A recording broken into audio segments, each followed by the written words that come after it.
మా చెల్లి కూతురు కోమలిది బర్త్డే ఫంక్షన్‌కి వెళ్ళాలి కదా అని మా బుడ్డదాన్ని రెడీ చేస్తా ఉంటే, ఏమన్నా కుదురుగా ఉంటదా అంటే అస్సలు ఉండట్లేదు. మళ్ళీ డాన్స్ కూడా వేస్తా ఉంది. నిజంగా మా బొమ్మను రెడీ చేయాలంటే తల ప్రాణం తోక్కొస్తది.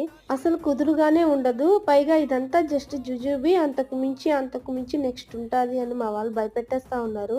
ఇంకా దీన్ని రెడీ చేసి మేము రెడీ అయ్యి వెళ్ళేసరికే అందరూ వచ్చేసున్నారు. కోమలి కూడా చక్కగా రెడీ అయిపోయింది. కోమలి బర్త్డేని సెలబ్రేట్ చేయడానికి దాని బుడ్డి బుడ్డి ఫ్రెండ్స్ కూడా వచ్చేసారు. ఎంత బాగొచ్చారో. పైగా గిఫ్ట్స్ కూడా తీసుకొచ్చారు. కోమలి పక్కన పింక్ డ్రెస్ వేసుకో ఉండేది తన బెస్ట్ ఫ్రెండ్ అంట. మరి చెప్పమని చెప్పింది వీడియోలో. నిజంగా ప్రతి ఒక్కరికి ఇలాంటి ఏజ్ లోనే బెస్ట్ ఫ్రెండ్ అనేది కనెక్ట్ అవుతా ఉంటారు. అయితే మీకు కూడా బెస్ట్ ఫ్రెండ్స్ ఉంటే కామెంట్ చేయండి. ఇంకా కేక్ కట్ చేయడం అయ్యాక అందరం తినిపించడం కూడా అయ్యింది. ఇంకొక మాట, పాపని విష్ చేసి వీడియోని లైక్ చేసి ఛానల్ని సబ్స్క్రైబ్ చేసుకోండి. Bye bye.